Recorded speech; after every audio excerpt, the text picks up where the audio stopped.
Guys, it's your girl Commy and welcome back to my channel. It's been a minute and I am back now. Yeah, so today I'll be giving you guys a little update, story time, like just telling you guys why I've been away and all of that, like yeah, what's been going on. So let's just get right into it. If you're new to my channel, please subscribe, and if you're a returning subscriber, thank you for coming back. And I'm here to stay, guys. I am here to stay. So if you're following me on Instagram, you should know that yeah, I'm in school now.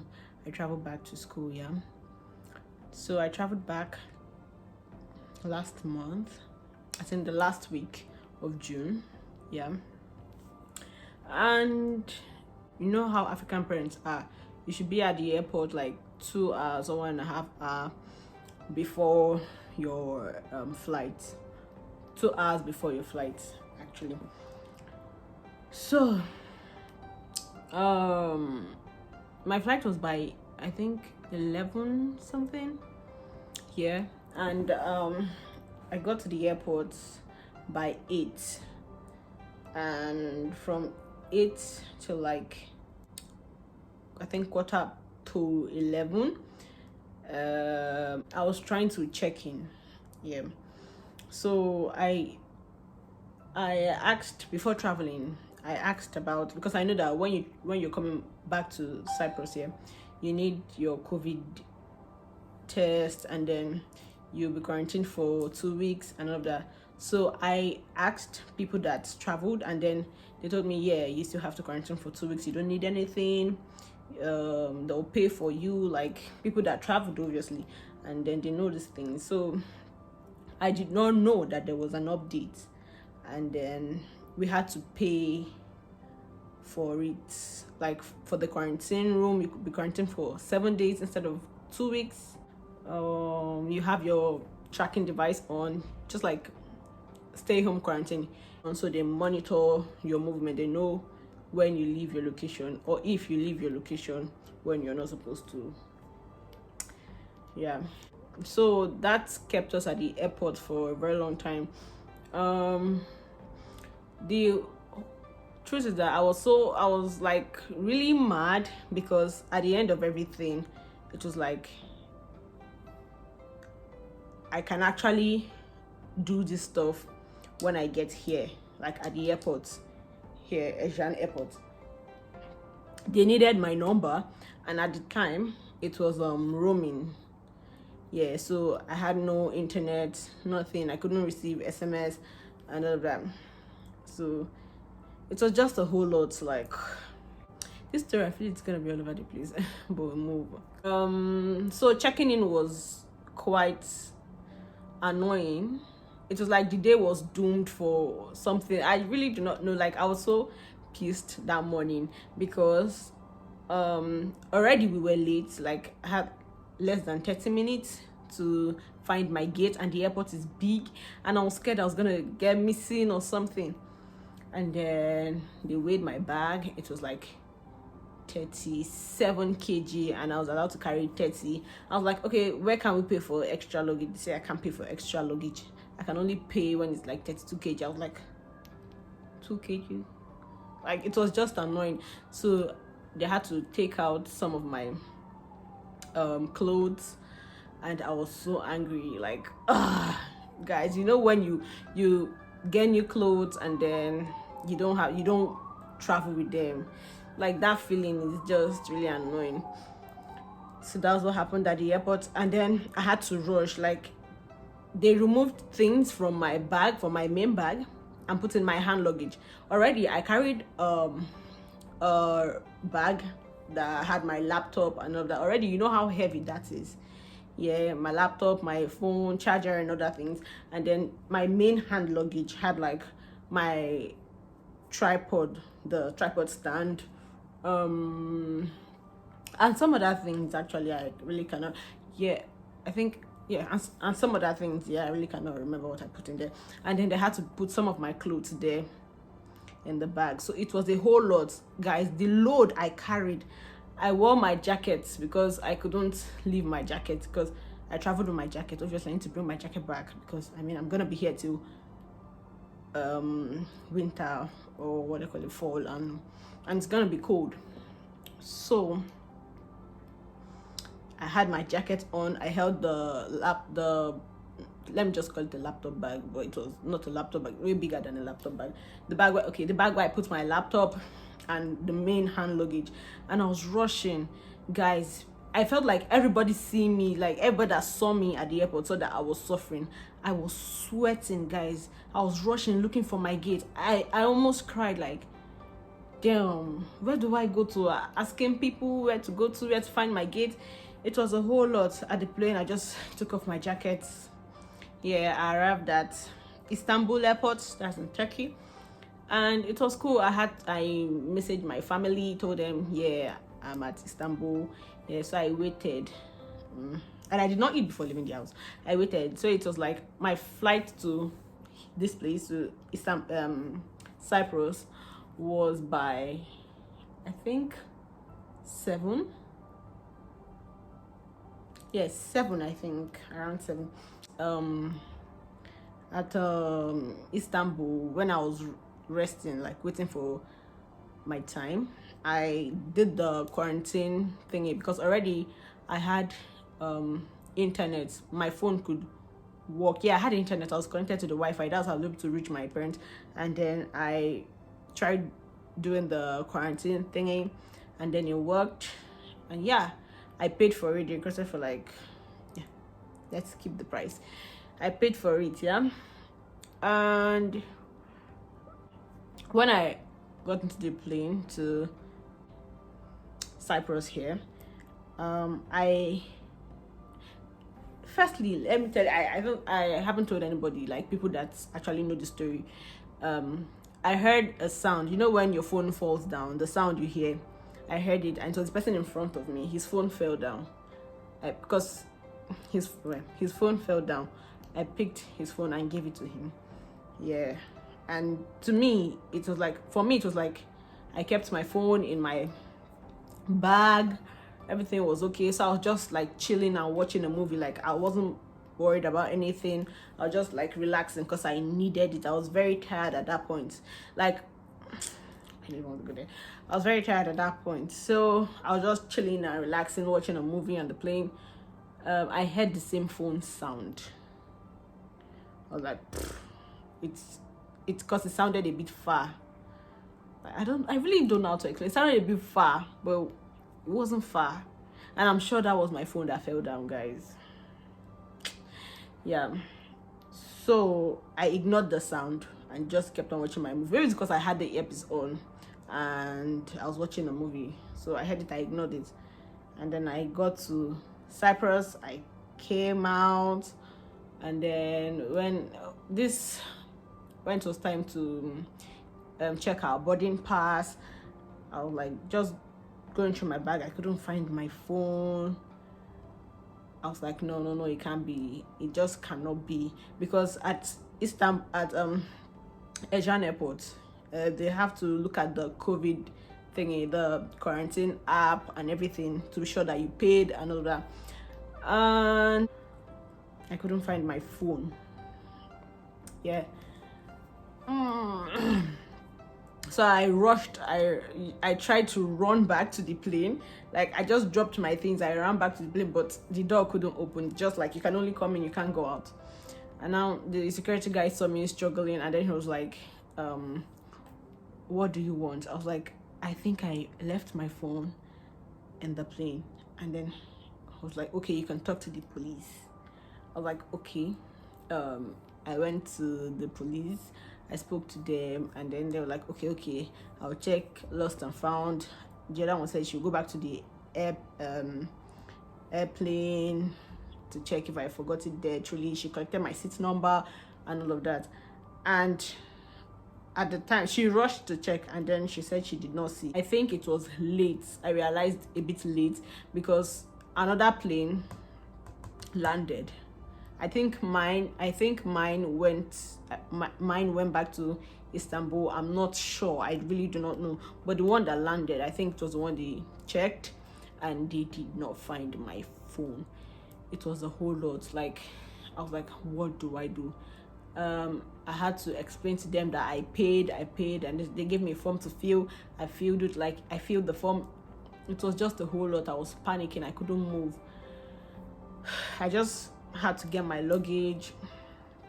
And after I got my luggage, and time to leave the airport. I can't leave the airport without the tracking device and showing them proof that I actually paid. There was one particular guy there that was very, very helpful. So he followed me like throughout. He was one that helped me make sure that I passed through the procedures. Let me just say procedures. I don't know what they call those things. Call them. So he helped me pass through all of that, and he told me that when I get there, I should tell them what happened to my phone, like, so I can just get the tracking device and all of that. So I went there, like, I was panicking. I saw people, you know, when you see people bringing out their phones and all that, and then even people with their phones, I'll tell them, please go this way, go that way, go this way. I was like, I don't have my phone. How do I prove to these guys that yes, I paid for this stuff and I need to go? And I don't know, it was just a whole lot. I was at the airport. I arrived at, I think, 9 or 1 hour, and I was there till like 11. I was at Istanbul airport till like 11. I was crying. I was so sad. I was thinking of what to do. Like, I was so helpless, guys. Like, and this is the same phone I used to make my videos. That's why I haven't been posting. We'll get there. In fact, I am there. That's why I haven't been posting, because I forgot my phone at the airport. That's the story. So this guy helped me at the airport. He came back. He saw me struggling, and then he came back and helped me. He took me to one guy. We spoke. Maybe he was speaking in Turkish to some of the people there, and then they were like, are you sure you paid? I said, yes, I paid. I was like, do you have any phone or anything that I can use? I was like, oh, my old phone. I had my old phone with me. I cleared so many things in the phone because I actually wanted to give it out at that point, so I had to use it. And then I had to get a new SIM at the airport, and then I don't know what the guy told the lady there. She just did things, like, it took like 30 minutes plus trying to fix what was going on. So she saw that, oh, truly I paid, and then it was at that point, it was like I was the only one there. They were waiting for like the next set of people to land and all that. It was like I was the only one there, and they were just concentrating on me. Guys, my face was swollen. I was looking ugly. I was tired. It was just a whole lot. Like, it was the most annoying, saddest, like the worst day of my life, actually, because I hate going through pains. I hate crying. I hate being in I hate difficult things. Yeah. So the guy helped me. I was able to pass. He gave me the tracking thing, and yeah. So when I got back, I needed to just talk to my parents and let them know that, oh, I'm here. I did not tell my parents. So if they watch this video, they'll know that, this is what actually happened to her. They don't know that this is what I went through, because I'm one person that is afraid of being judged, but it's normal. I mean, but I really do not like it. I kind of like keeping to myself, and it's not good, because I go through sometimes I go through a lot and cannot tell anybody what is actually going on, because I feel that they won't understand me, or I'm afraid of being blamed and all that. By the way, let's go back to the story. So my parents did not know that this was what I was going through. So I used my phone, went to created a new WhatsApp here, and told them that I've landed. Though I had to lie to my dad that my SIM wasn't working. Yeah, I lied to my parents that my SIM wasn't working, and that they can only reach me with this number, the new number. So yeah, so that was how I was able to like just chill I got to my dorm, I rested a bit, and the following day I started talking to people. I spoke to like my close friend, and then he helped me with everything because I hate stress. He knew that I was stressed, and then he was like, "Don't worry yourself. We'll find your phone and all that." So he helped me talk to them. Like messaged Turkish Airlines and all of that, and then we got a mail back that they'll check for the phone, that what is the phone this, what is the phone that. They're just asking questions about the phone, and then they found the phone in the plane at Istanbul, that's Turkey. Yeah, it was now like we're looking for who will get the phone, how to bring the phone back to me, and all of that. So already I did not have like so much money in hand, and I was in quarantine, so I couldn't do anything actually.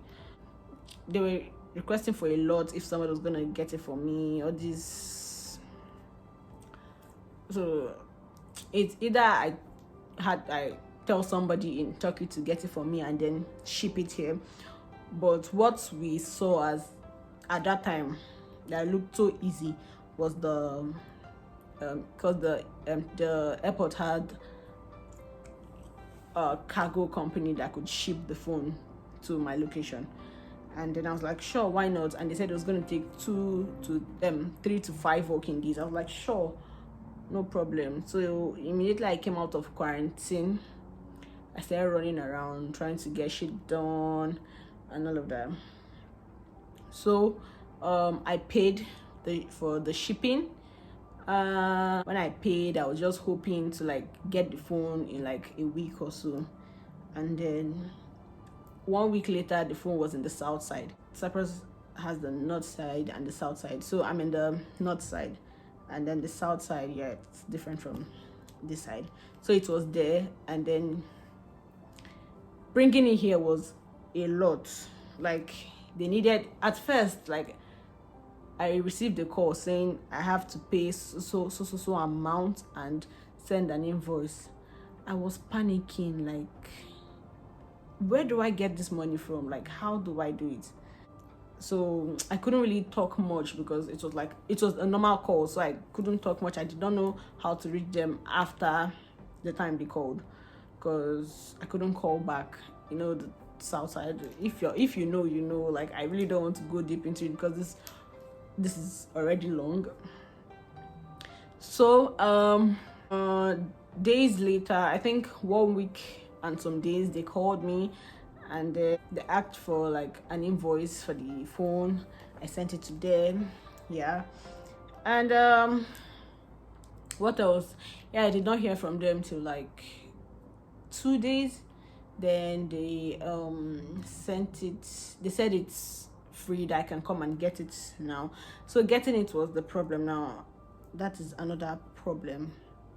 I'm sorry, this story is all over the place. I'm not really explaining this in well, but let's manage and try to understand. So getting the phone from Southside was a lot because in Southside they use euros, yeah, and here we use Turkish lira. So I had to pay my cab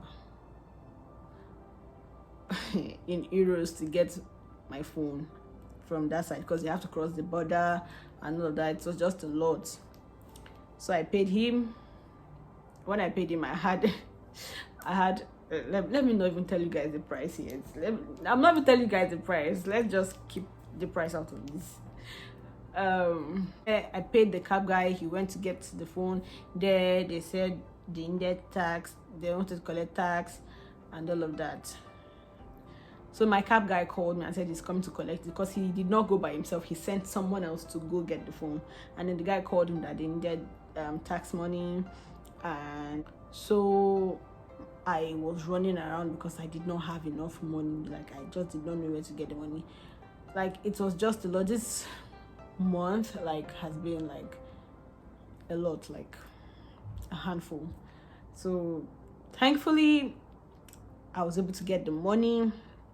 I gave it to the cab guy.